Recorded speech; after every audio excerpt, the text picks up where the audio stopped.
Jai Mahamaya Ki Jai. We'll continue now with the second half of chapter 12 of book 9 in the Srimad Devi Bhagavatam. Narayana is saying to Narada that the anecdote he just related was very meritorious and a great step to liberation. Then he asked Narada, "What more do you want to hear say?" Narada said, "O Lord, how did Ganga come to flow through the three worlds by three routes and thus purify them? How was she carried and to which places? How did the people of those localities accord respect to her? Kindly describe all these in detail." Narayana said, "O Narada, in the full moon night of the month of Kartik in the Rasa Mandalam, at the great festivity in honor of Radha and Krishna,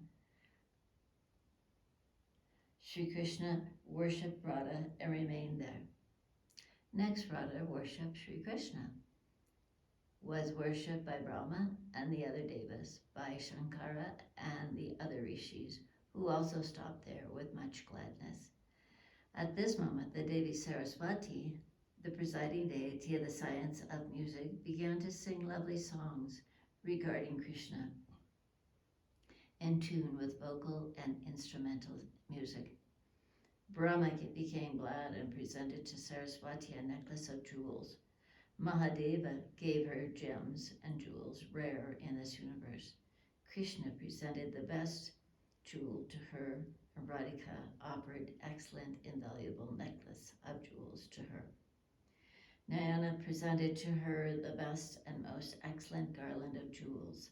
Lakshmi gave her invaluable golden earrings decked with gems. Vishnu Maya Mula Prakriti Bhagavati Durga, who is Narayana Isani, presented her devotion to Brahma, so very rare. Dharma gave her devotion to Dharma and high fame. Agni, fire, gave her excellent raiments, purified by fire, and Vayu gave her toe ornaments made of gems and jewels. At this time, Maheshvara, the lord of the Bhutas, began to sing at the suggestion of Brahma songs relating to Sri Krishna's grand Rasa festival.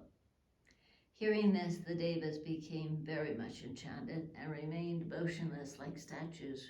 With great difficulty, they regained their consciousness. Then they saw that there was no Radha nor Krishna in the Rasa Mandala. Everything was deluged with water. The Gopas, Gopis, Devas, and Brahmanas began to cry loudly. Brahma, in his meditation, then came to know that Radha and Krishna both assumed their liquid appearance for the deliverance of the people of the world. Brahma and others all began to praise Sri Krishna and said, "O all-pervading one, now be pleased to show us thy form and grant us our desired boons." At that instant, a sweet, incorporeal voice was clearly heard by all as coming from the air above. "I am the self of all, pervading all, and this, my Shakti Radha, is also the self of all, pervades all. So there is no separation of us from you at every moment. It is only to show our favor to the devotees that we assume special forms. From this reason only, there is separation of us from you as regards this body. There is nothing else besides you have no necessity with our bodies. O Devas, now if my Manus, men, Munis, Vaishnavas, and you all, purified by mantras, desire very much to see my form clearly, then I tell you to request Maheshvara to carry out my word. O Brahma, O Creator, better ask Mahadev, Lord Shiva, the world teacher, that he would better compose this beautiful Tantra Sastras in accordance with the limbs of the Vedas, and that the above Sastras be full of mantras capable to yield desired fruits, hymns and protected mantras, and rules of due worship in proper order, and that also my Strota and my protective mantra also be given there in a hidden form, so that those people that are sinners might not understand their real meanings and thus turn out against me. It may be that 1 in 1,000 or in 100 may worship my mantra, and my mantra worshippers, the saints, become purified and come to my abode. If my sastra be not well, if everyone is able to understand its meaning, and if everyone be able to go from Brurloka to Goloka, then thy labor in thy creation of this world will be in vain. Therefore dost thou better create different worlds, ascend according to the difference of sattvic, rajasic, and tamas gunas. Then some will be inhabitants of the Brurloka, some will be the inhabitants of the Devaloka, others will be there according to their karmas. O Brahma, if Mahadeva promises earnestly in this assembly of the Devas, I will then exhibit my true form. O Narada, thus speaking, the eternal Purusha Sri Krishna remained silent. Hearing this, Brahma, the creator of the world, gladly informed Shiva this. When the Lord of knowledge, the foremost of the Yanas, Lord Shiva, heard the words of the creator, he took the Ganges water in his hand and swore that I will complete the Tantra Sastras, full of Radha mantras and not opposed to the Vedas.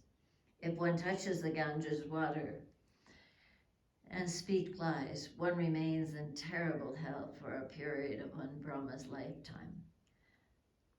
When Bhagavan Shiva said this before the assembly of the Devas in the region of Goloka, Sri Krishna appeared there with Radha. The Devas became exceedingly glad to see him. They praised him, the best of the Purushas, and they were all filled with rapture and again engaged themselves in the grand Rasa festival. Sometime later, Mahadeva lighted the torch of Mukti. The Tantra Sastra was published by him as promised. O child, thus I have disclosed to you this anecdote, so very secret and hard to be attained. Thus Krishna himself is verily the liquid Ganga sprung in the regions of Goloka. This holy Ganga, born of the bodies of Krishna and Radha, inseparable from each other's grants, enjoyments, lordship, and liberation. The highest self has placed her in various places, so that Ganga is of the nature of Sri Krishna and is everywhere, equally honored everywhere in the universe. Here ends the 12th chapter of the 9th book on the origin of Ganga in the Mahapuranam, Srimad Devi Bhagavatam of 18,000 verses by Maharishi Vedavyasa. Jai Mahamaya ki jai, Vishveshwari Mata ki jai, Bole Baba ki jai.